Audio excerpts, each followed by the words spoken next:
Kaip minėjau, šiek tiek buvo kitaip. Reiškia, vieną dieną žaidėme visi, pasisekė gan gerai, svarbiausia, kad oras buvo geras ir aišku, kad traumų negavote. Aišku, kamuolys ir futbolas yra toks dalykas, kad vieniems sekasi tą dieną geriau, kitą dieną blogiau. Nereikia nusiminti, gyvenime dar daug bus varžybų ir aišku, pasieksite pergalių.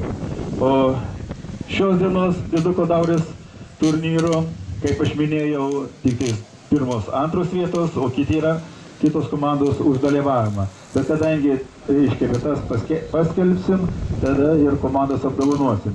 Ir taip turnyre, reiškia, 5. vietą užėmė Ereliai. Dar prieš tai norėčiau įteikti 2 prizus, kurie neatsiėmė, reiškia, po rajono pirmenybių.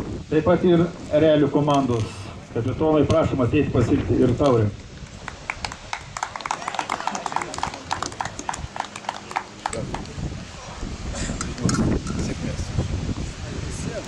Taip pat yra ir neatsiėmė dar geriausio žaidėjo, tai mėgėjų komandos žaidėjas Golubovskis.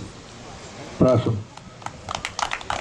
Tai čia rajono pirmenybė? Taip, čia rajono pirmenybė dar jau. O Ereliai taurę gavo irgi už rajoną? Ne, už čia gavo. Už čia. Taip, 4. vietą turnyre užėmė veteranas. Prašom. Komandos spaudimas, veteranas.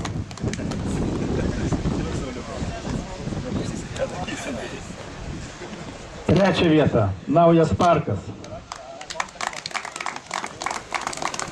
Prašom, komandos kapitonas. Trečią vietą. Kur čia šiandien? Opa! Trečią, sakiau. Taip, 2. vietą, Portugalai. Prašom.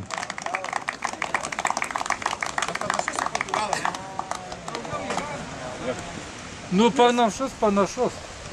Ir Usėnų Diduko Taurės nugalėtojai Pamarys.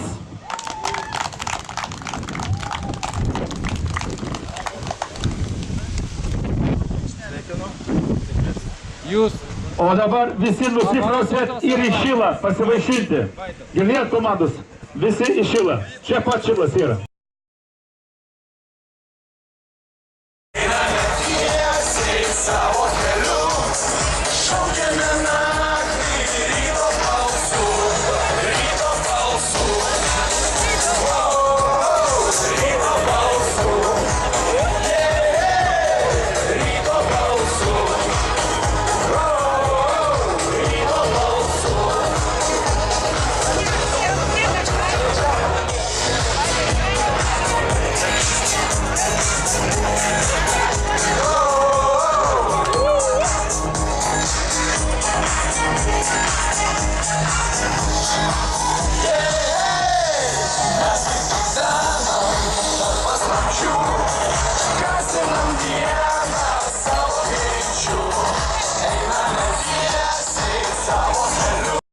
Einame tiesiai savo keliu.